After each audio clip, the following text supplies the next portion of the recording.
Angela, can you tell us about why you ran for office in the first place? Yeah, so like all of you, so I'm originally from Twilla, Utah. So I grew up in this, Twilla was a small town when I was growing up. There were two stoplights. Now it's kind of a suburb. It's like suburban sprawl. But I grew up in Twilla, Utah. My family's from New Mexico. And I always like to tell this story. So my family has always been in the United States prior to it being part of the United States. So we've always been here because people always want to know where I'm from and where my family's from. And I tell them Tooele, Utah, and they're like, well, where's your family really from? And then I go New Mexico, and they're like, well, where's your family really from? And I'm like, prior to 1848 and the Treaty of Guadalupe Hidalgo, we were here. So I just always like to give that background information to people so they kind of know who I am. But I got involved in student politics like some of you are doing here. And I was part of MECHA, which is a Chicano student organization. And in that organization, I met a gentleman by the name of Pete Suazo and a gentleman by the name of Archie Archuleta. They got me involved in community politics, and that's how I got involved in partisan politics. So Pete was running for the House of Representatives, and he won his seat. And so I interned for him in 1994. So I turned 47 on Saturday. And he just got me really involved. And so from there, I got involved in party politics. I was the secretary of the Salt Lake County Democratic Party. I served 2 terms. I was on the executive committee, and then I was hired by Mayor Rocky Anderson, and I worked in his office for 7 of his 8 years, and just have always been involved in policy and community organizing.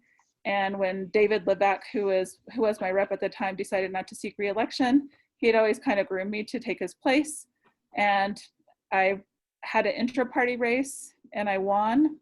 And then I won the general election, and that's what led me up to the Capitol. But I've always kind of been interested in public policy and community organizing. That's kind of my background. My focus has always been focusing on marginalized communities and communities of color, and really focusing on equity. Equity is huge, and so that's kind of always just been the way I do things. And I guess growing up in Utah and being not of the predominant religion and being Hispanic, Latina, Chicana, I mean, there's many terms we use. I kind of was always on the outside. And so but my grandparents always raised me with the spirit that regardless of who I was, I always had to be proud of who I was. And I always had to stick up for myself and for other people who may be marginalized. So that's kind of where that's kind of my background and why I've always been involved in advocacy work outside of the legislature. Thank you. So your district is the most diverse district in Utah? It was up until this last round. So I have the most diverse zip code. So I live in the most diverse zip code, 84104. So 68% of the people who live in 84104 are from communities of color, Latinx being the highest, and I think then it's Pacific Islander. And so my district now is the 4th most diverse district. So Representative Holland's district, the way our state districts are cut up, are very different kind of than our city boundaries. She has the most diverse district, and then it's Representative Waite, who is one of my colleagues, and then Representative Hall, who is Republican, and then my district. But we have some of the most diverse districts in the state of Utah. But if you're looking at the city, 84104, which is my zip code, is the most diverse zip code in the city. How do you think redistricting is going to change that next year? It'll be interesting because what's going to happen is we could lose a seat as current Democrats because the growth is happening south. So there's more growth towards the Utah County area. So it'll be really interesting to see how redistricting works. I know we passed the law to do, when we talked about redistricting and have the commission, but ultimately it's up to the legislature. And as we know what happened with the District 2 seat, once we did redistricting, we added another seat in the House, they split up the city in four pieces. And so it'll be really interesting what happens this upcoming redistricting, what we're actually going to do with it. And that's why we really need some strong voices there. Representative Joel Briscoe, who's a colleague of mine, is been kind of on the forefront of redistricting. So I'm hoping he'll be one of the people to represent our voice when we're talking about redistricting, because he knows it so well. So that will really depend on our leadership elections and how many people we actually hopefully we increase our numbers in the House here in Utah. Mhm. Many of you, I don't know if you were here at the time, but when we did ballot initiatives, a lot of people voted for the ballot initiatives, but they didn't vote for their local elected official. And if all those people who would have voted for the ballot initiatives would have voted for a Democrat, probably would, instead of having 16 members and a body of 75, would probably had about 20, 22. So that's why it's so critical to not only vote from the top of the ballot, you have to and although I don't have an opponent right now, I'm running unopposed. I'm still campaigning like I have an opponent, because everyone that I get out to vote is going to vote up the ticket and vote down the ticket. And I'm hoping that they're voting Democrat, because right now, especially with the death of RBG, we're in a crisis, and people need to really be panicked right now about what's going to happen to our country and what's currently happening to our country. And so that's why it's so important to get involved in partisan politics right now, and to support Democrats, because Democrats really represent the view of the people. Absolutely. How has COVID-19 impacted your community? It's been interesting. So Senator Escamilla is a good friend of mine. We went to college together. It's like a small lake city, Yeah. and we used to carpool up to the Capitol. And she was one of the first people to contract COVID here in Utah. And so because of her experience, her and I focused on our areas, because the areas we live in are hotspots, and the numbers are going down, but we're still hotspots. And so we were able to secure about 260,000, 230,000 in CARES Act funding. We worked with our Republican colleagues, and we started the COVID Community Partnership, which that's with the Department of Health under the Office of Equity and Health and Equity. And we were able, through them, to do contracts with local nonprofits that work with vulnerable populations, work with communities of color, and contract out with them. And so what they do is they're community health workers, and they go out into the community and they try to get people to get tested, and they help people with housing, they help people with food. So we really wanted to make sure that we had people out there working with communities of color to make sure they're getting tested. But people are afraid to get tested because people are afraid to lose their jobs. And so it's been really interesting to see, although we got this funding and we have this great program, there are a lot of people that are just worried about getting tested because they're worried about their job, they're worried about their families. And so it's been really interesting. But the biggest obstacle I see facing us here in the city is really the digital divide. There are some parts of the city that we still don't have the infrastructure for internet access. So we're identifying other hotspots, technology hotspots, so that many of our families can have access to that. And I'm working right now with the Salt Lake City School District and the Salt Lake City, I work for the Salt Lake City, working with my division and with some individuals in the private sector to see if we can get more resources for the families here. Yeah, the digital divide is super important, especially with school reopenings. And half the time you're online. I think Salt Lake City might be all online. Yeah, we are all online, unless people go to private schools. I know there are private schools in the area that are holding school in person, but the public school, because our superintendent is a scientist and he's worked with his staff until the positive rate is under 5%, we won't go back to school in person here in Salt Lake City School District. But at the same time, we have to make sure we're protecting and ensuring that our most vulnerable are logging on and getting the quality education they need, and their families are getting the supports they need too when it comes to maintaining, being able to pay their mortgage, being able to pay their rent. And so it's a difficult decision, but our health is, I mean, a lot of my colleagues say, well, we should open the economy. And yeah, it's important to open the economy, but our health is more important than the economy. And there's ways to find that balance if you're creative with that. Mm-hmm. I wanted to ask, after COVID and everything is settled down, hopefully in a year or so, what do you think the biggest issues are in Utah as we continue to grow and become more diverse? Well, I think it's affordability. And so right now we're already seeing a housing crisis. If you come down to Salt Lake City, people who are experiencing homelessness is on the rise. And until we really figure out how to deal with that, we can't just look at it from a law enforcement lens.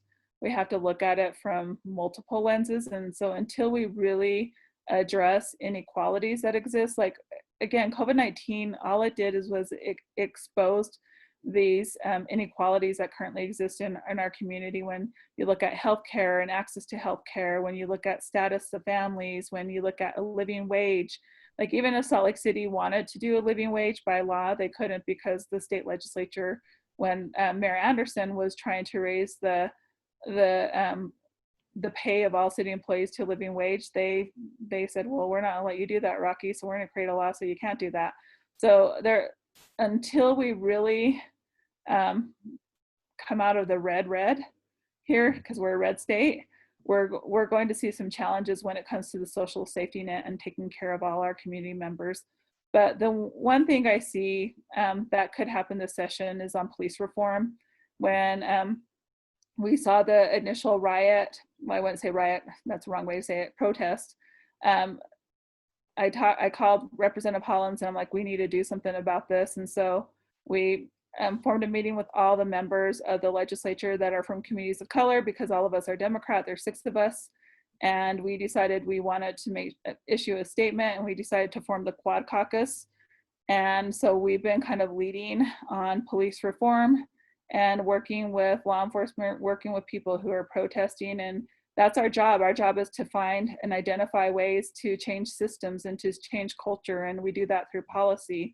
Because a lot of people are like, well, you shouldn't work with police at all. And I'm like, well, you know what?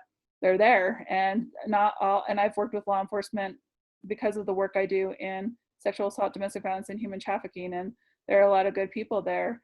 It's more about systems and changing culture than it is about who's serving. It's about making sure that law enforcement is working on the issues they should be working on, and we're funding other areas so that we have the right people addressing those issues. And so those are conversations we're continuing to have at the legislature, and it's been a bipartisan effort, and we've been leading out as the Quad Caucus.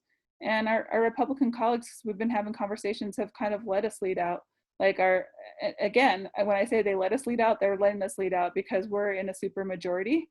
And if we don't have their support, we can't do a lot. I mean, we can create change in the community and people can be upset, but we're not gonna be able to change policy unless we have bipartisan support on what we're doing, or we have enough community outcry that they are like, oh, I have to answer to my constituents. And so we're seeing that right now when it comes to police reform.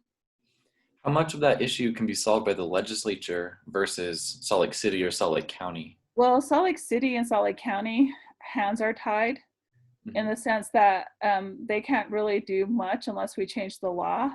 So they're the district attorney of Salt Lake County, and you can agree or disagree with how he's handled things. He made 22 recommendations. Those have been, he emailed that out, his staff emailed that out to the legislature. And because of that, I've already seen probably about 10 to 12 of those policy suggestions.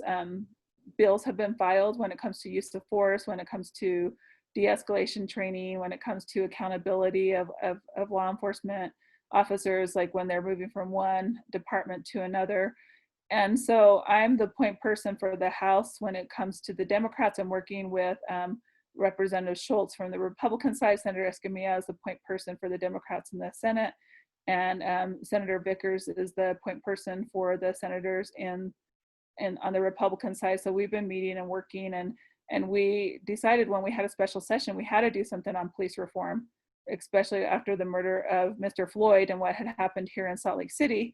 And we put pressure on them, and they eventually worked with us. And Representative Hollins and Senator Escamilla, along with Senator Vickers, sponsored the no knee on the neck bill. So that was just our first step when it came to police reform. And currently right now we meet probably, and we're not a full-time legislature, I want to remind people we're part-time.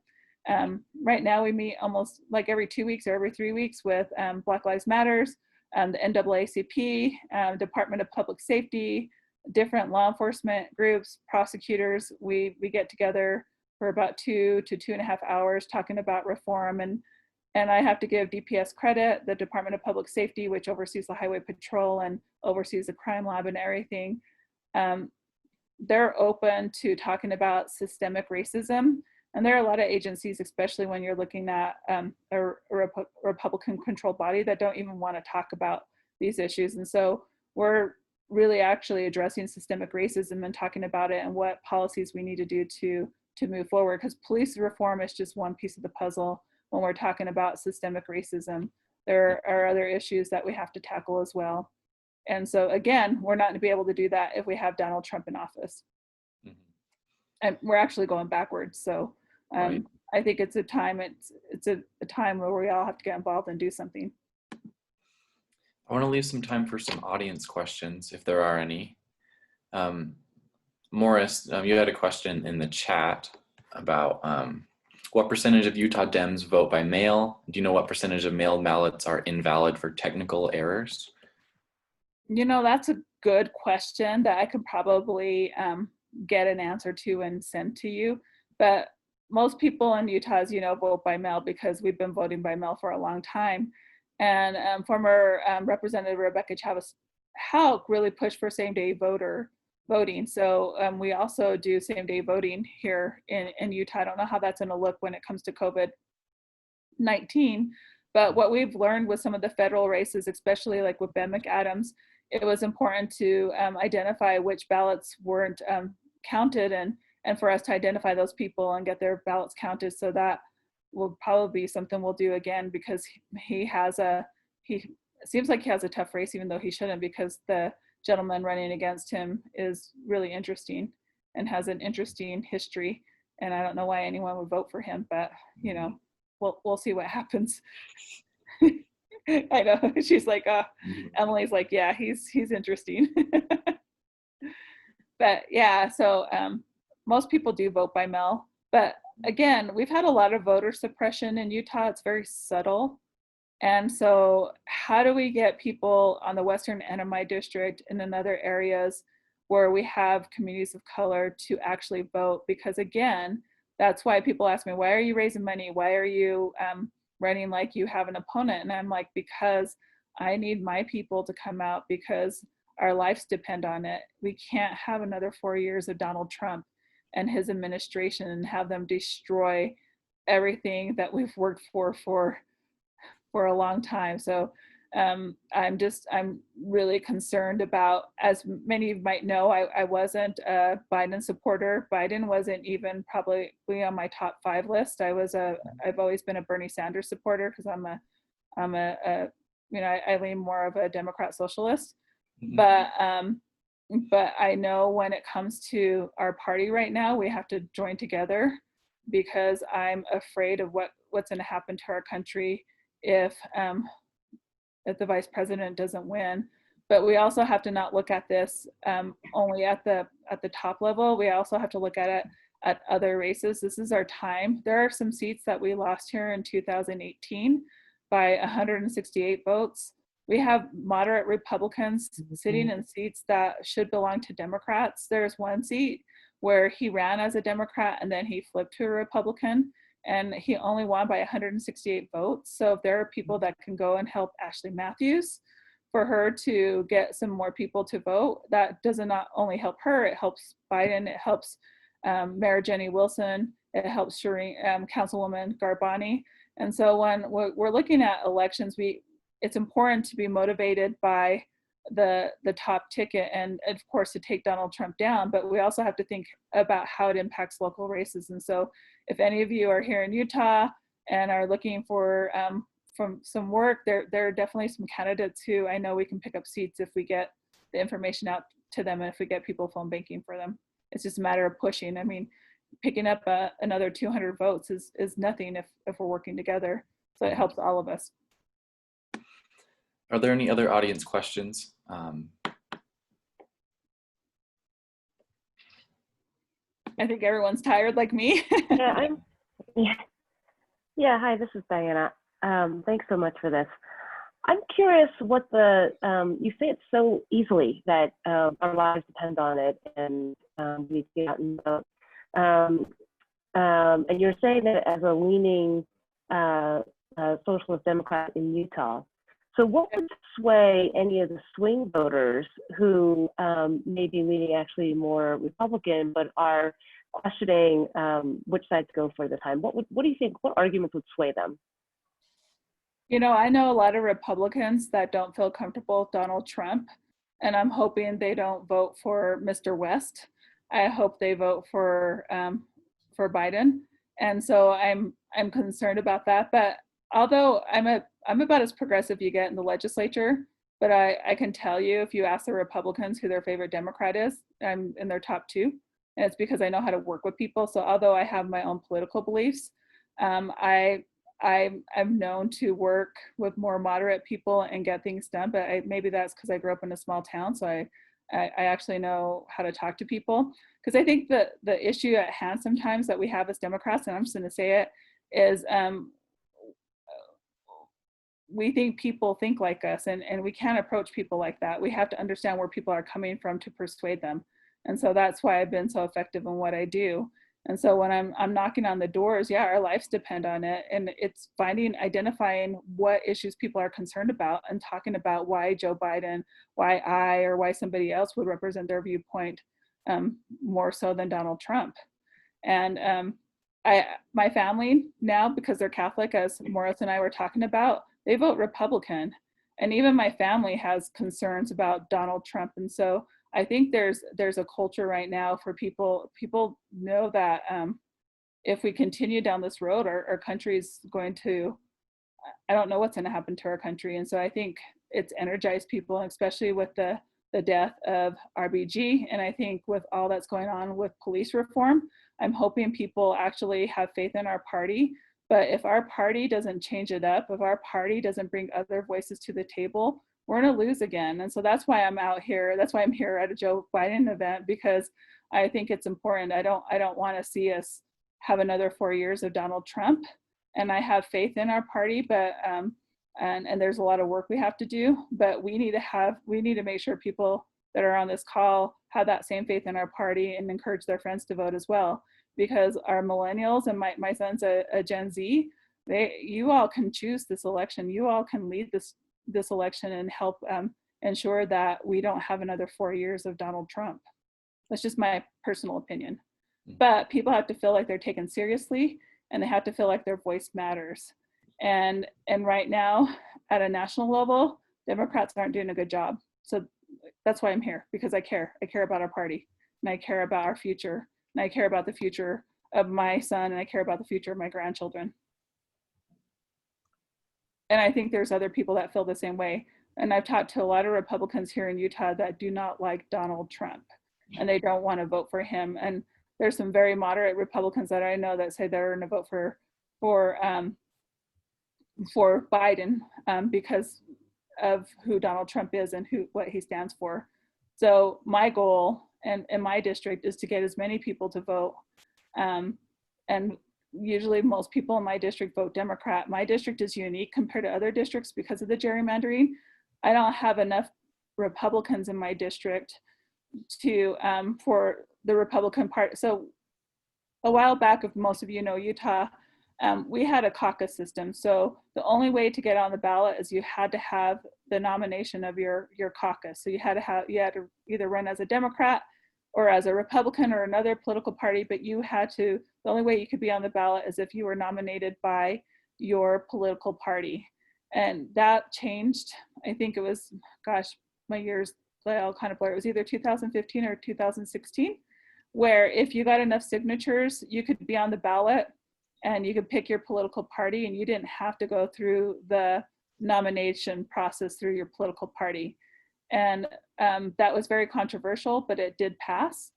And my district is the only district, and they were using this in the Republicans were using this in their lawsuit, is I didn't have enough Republicans registered in my district for people to collect signatures. And so, but at the same time, although I have a lot of Democrats and I have a lot of unaffiliated in my districts, many of the people on the western end of my district don't vote. And so my whole focus, and the focus of Senator Escamilla and the focus of Representative Hollids, is increasing the voter turnout in our district. So we're messaging, we're going to community events. Before this, I was at another community event, engaging people and telling them why it's important to vote, tell them why our lives depend on it as people of color, as women, as people who are LGBTQ plus, as anyone that doesn't fit Donald Trump's, I don't know, he's the things he says about people of color, about my community in particular, the Latinx community, it's enough to make you sick. And so I'm trying to use that and use that energy to make sure that people are voting. So we're out there on the doors, making sure that people are supporting Joe and Kamala and making sure Donald Trump doesn't win another 4 years. Scary. It's a scary time right now. And I hate to say it that way, but I'm just being honest. And people are afraid. And so that's why I'm telling them that's why you have to vote. Because a lot of people feel like their vote doesn't matter. And I'm like, yes, your vote does matter. Because it matters at a local and state level. But it also will help us. I don't know if we'll win Utah, but I mean, if we can increase the vote, we can change the individual, we can flip a lot of seats in the House and then maybe in the Senate here in Utah. But so that's why I'm here today, and that's why I'm supporting Biden and that wasn't easy for me to do. Thank you. We do have to get going. I'll let Morris ask the final question though, if you want. Okay, thank you. Mm-hmm. In light of the title of this session, Racial Equity Across the American Economy, the question I have is, how informed do we think Democrats or any other voters are about the impact of politics on the economy? I've been an economist. I've been, in finance for 40 years of my career, and I still struggle with the basics of economy, with adults who are in my generation, and I'm almost 66 years old. What are we doing? I think it's a basic education issue. I think we're missing it in schools, and I think it's a big gap for the Democratic Party, because people talk about the economy and then they look to the stock market, which the Republican Party feels like they own. Well, again, that's why we need to have a balance in both a state and at a state and federal level, because it's how we do policy. And so my colleague, Representative Briscoe, has been trying to push for a carbon tax. And some of my other colleagues have been talking about how do we look at our tax structure. So I think that plays a critical role, but it's also about how we invest. And so for me, it's not just about the money that is on the market, the marketplace. My big issue is if we did a lot of focus on equity and we focus more on preventative measures, then you have more people who are contributing to the economy because they have a decent job, they're able to put back into the economy. But so I think a lot of times we look at this backwards and we don't look at it from a perspective of investment in community early on, so that we have more people putting funding back into the economy. But I know there are some people in Utah, and I know there are some people at a federal level who are looking at different ways in which we can tax. And I mean, one of the reasons why I supported Bernie Sanders, and I kind of follow along that line, is because I think there are ways in which we can invest more in community, and we don't do that, and we focus more on corporations. And so we see that even in Utah. And if somebody wanted to give me $25,000 right now, they could just they could just write me a check, and I could accept it, because there's no laws on the limit of contributions we can get here in Utah. So if you look at who's serving in the Utah legislature, people are always happy about us being a part-time legislature, but the everyday person can't serve in the Utah legislature unless the median age in the legislature for the longest time has been 57. And no offense, I'm not trying to do any ageism here, but it's because people are retired or they've had these careers. And so when you're really looking at people that represent people even here in Utah, you're not really getting that, because we're a part-time legislature. and they like it. I mean, our Yeah. Speaker of House said, hey, I don't ever want to be a full-time legislature because I feel like we're connected to the people because we're part-time. Yeah, because he's privileged and I'm privileged too because I have people that support me doing this. And so if we really want to see a change, even with our economy, we have to look at the makeup of our legislatures and how they function, and we have to look at the makeup of the federal level and who's really at the table. There'll always be special interests, but who do you limit who has that influence? And so until we really change those power structures, we're going to be sitting here right now. And until we really address systemic racism, which is embedded in the foundation of our country, until we really talk about historical trauma, until we have all those conversations, we'll never have a robust economy because we don't want to give away some of the privileges we have because that's how our country was built. And so you can tie race into that, and you can tie inequality and equity all into that. But that's just my personal take.